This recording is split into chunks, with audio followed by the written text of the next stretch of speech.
dans le contexte de la guerre actuelle de Gaza et de ce que je disais la dernière fois concernant l'occupation par Israël de son territoire, on a été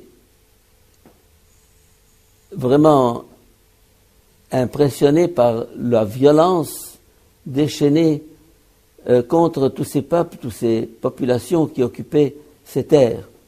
Et ceci pose la question de la Bible comme source de violence. J'ai ici un texte d'une juive qui s'appelle Simone Weil, une des grandes philosophes contemporaines, qui dans son livre « L'être à un religieux » a ses réflexions. Elle compare le dieu grec, Zeus, au dieu hébreu de la Bible. Et elle dit, Zeus, dans l'Iliade, n'ordonne aucune cruauté. Les Grecs croyaient que Zeus suppliant habite dans tout malheureux qui implore la pitié. Yahvé est le Dieu des armées. Le Dieu des armées. Un seul peuple a eu un Dieu des armées. Ce blasphème était inconnu de tous les autres.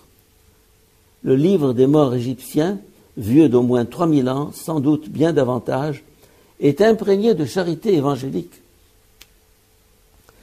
Les Hébreux qui ont été 4 siècles au contact de la civilisation égyptienne ont refusé d'adopter cet esprit de douceur. Ils voulaient la puissance.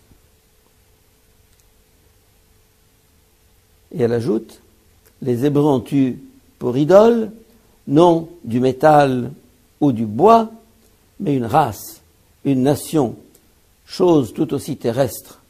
Leur religion est dans son essence inséparable de cette idolâtrie à cause de la notion de peuple élu.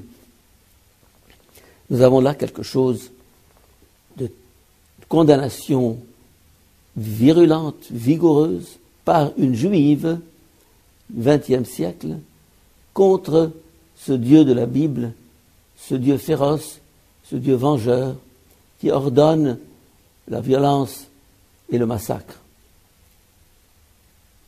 Je me trouvais un jour à Paris, un dimanche matin, lorsque il y a l'émission consacrée au jour du Seigneur, où les chrétiens ont 1 heure d'audience à la télévision, les musulmans 1 heure et les juifs 1 heure.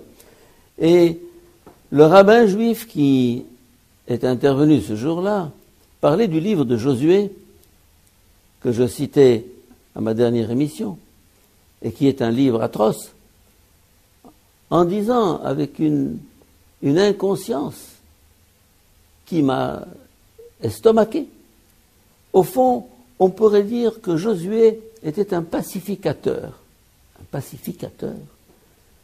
Cet homme qui a conquis ses territoires au fil de l'épée, qui a fait des centaines de milliers de morts pour s'installer et installer son peuple sur cette terre, est un pacificateur. Il y a là ce qu'on appellerait aujourd'hui du négationnisme.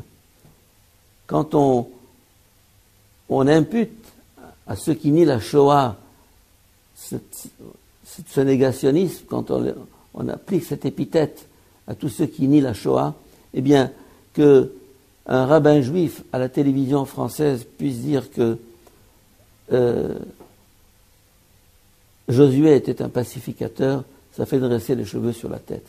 Il y a donc à l'origine de cette installation d'Israël sur cette terre une injustice flagrante qui doit être mentionnée et dénoncée si on veut mettre les choses dans leur véritable perspective.